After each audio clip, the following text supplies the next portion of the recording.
First of all, I would like to express my sincere thanks for giving me this opportunity to speak to you at this important forum. I know up-to-date information on Burma, Myanmar in Australia, and I have also learned that this forum was created by Australian National University to support local researchers and give them an international forum to present their research and engage in international debate.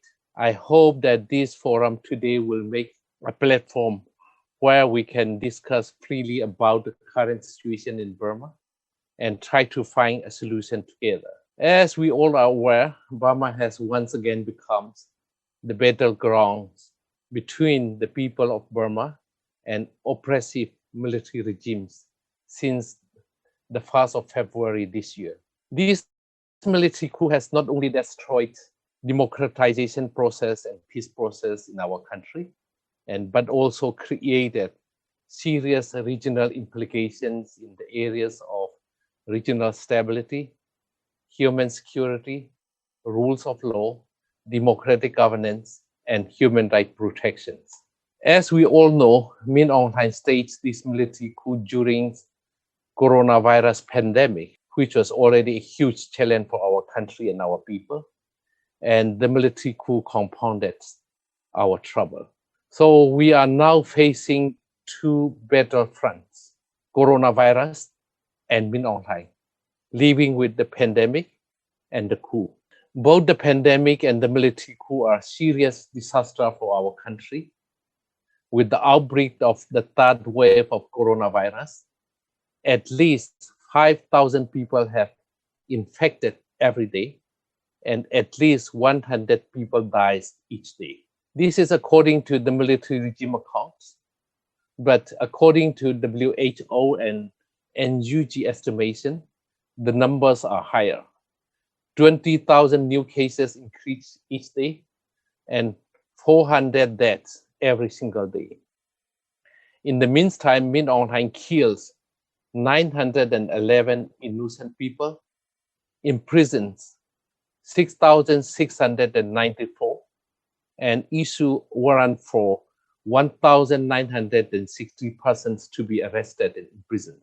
As the violence has escalated, thousands of people have fled their home for the jungle camps in fear of their life. Before the military coup, Burma already had almost 500,000 IDPs, internally displaced persons, and after the coup, approximately another 200,000 have added to the existing number. It is said that 6.6 million populations of Burma have now faced food insecurity. So this is the picture we can see in today's Burma.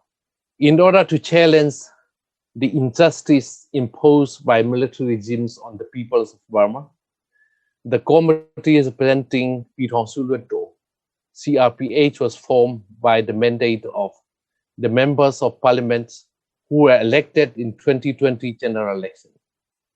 CRPH also took initiative to form National Unity Government NUG, together with other stakeholders, including elected MPs, political parties, ethnic arms organizations, and CBO-CSOs, those who are involved in civil disobedience movement, CDM. In addition to CRPH and NUG, we also formed the National Unity Consultative Council, NUCC, where most of major stakeholders in Burma are united to oppose the military dictatorship. The NUG government was formed in response to the people's widespread rejection of military coup and their call for the restoration of democracy in our country. So we can see that popular legitimacy, that we call it, is the most invaluable asset of NUG, and we are rightly claimed that we are legitimate government elected by the people of Burma at legitimate elections to rule the country legitimately. Since we are a legitimate government, we are ordained and allowed to coordinate internal resistance and engage in internationally. We shall therefore protect our legitimacy and the people mandate to work for the people by focusing on the following coordinated work. Number one, effective resistance to the military coup. Number two, political inclusivity to keep democratic forces working together. Number three, meeting the need of ordinary people. In order to do effective resistance, we shall apply both internal and external pressures. To do internal pressure on the Tatmadaw, the military regimes, we shall maintain and even increase both the protest and the CDM so that the Tatmadaw are unable to claim that they have achieved stability in Burma, Myanmar with the passage of time. These will include, number one, military pressure applied by both People Defense Forces, PDF, and ethnic arms organizations, although it should not result in further unnecessary civilian suffering. Number two, pressure on the economy by continuing disruptions with mitigating strategies to avoid making life unbearable for the people.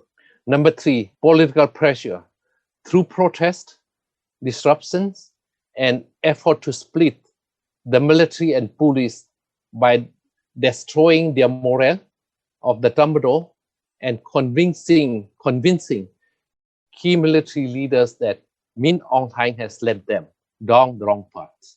External pressure on the Tatmadaw will focus on persuading international and regional governments to isolate the military regimes, deprive them from the key resources and revenues, and pursue them to violations of international humanitarian and human rights laws. We shall apply the diplomatic strategy, including UN General Assembly strategy and ICC and JIC strategies, as well as a continuing sanctions strategy. We shall mobilize patriotic Burmese diaspora to support these aims and objectives. And we also need your support, my dear friends, the support of international friends around the world. In order to achieve our goal of defeating Min Aung Hlaing and his military regimes, what we need to do most is building unity among ourselves. So the unity of democratic forces will need to be carefully fostered after a long history of internal divisions.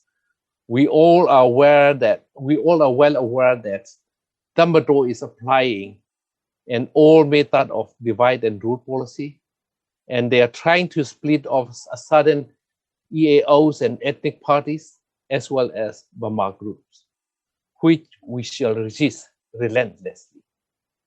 That is the reason why we establish a very inclusive democratic alliance that I mentioned with NUCC, where most of important stakeholders in our country are involved now, including elected MPs, political parties, CBO-CSOs, and ethnic arms organizations. We are hopeful and certain that the NUCC will provide a secure and constructive space for dialogue among all the different groups within Democratic Alliance. As a Minister of Federal Union Affairs, I can tell you that we shall apply a new federal constitution making process as a uniting force for all the people of Burma. So it is crucial to work on the making of a new federal constitutions, which will reflect and combine the views of all the people of Burma, different ethnic groups, different religious groups, and different minority groups. So our process of making a new constitution will be inclusive, flexible, and transparent to ensure the system of inclusive political participations, collective leadership, and democratic yet consensus decision making. And we are most hopeful that we shall be able to produce a new federal constitution that will guarantee our future politically and legally. As a government elected by the people, and the NUG will take every step to protect the people of Burma, to financial support for those who are sacrificing their livelihood to maintain the CDM, to save the people from the threat of coronavirus, which has been boosted by the military regime's mismanagement of healthcare system, and to tackle humanitarian disaster unfolding as people flee the coup. However, our main focus will be maintained and remain on removing the military regimes rather than creating unnecessary bureaucracy.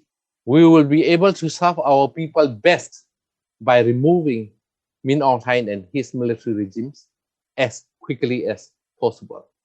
So let me conclude my remark by saying that the two most important and urgent tasks of the NUG are: first, removing Min Aung Hlaing and his military regimes; second, establishing a federal democratic union of Burma. So I do hope that in this endeavor, our friends around the world, including all of you, who love freedom and respect human dignity, will join your hands firmly with us. Thank you.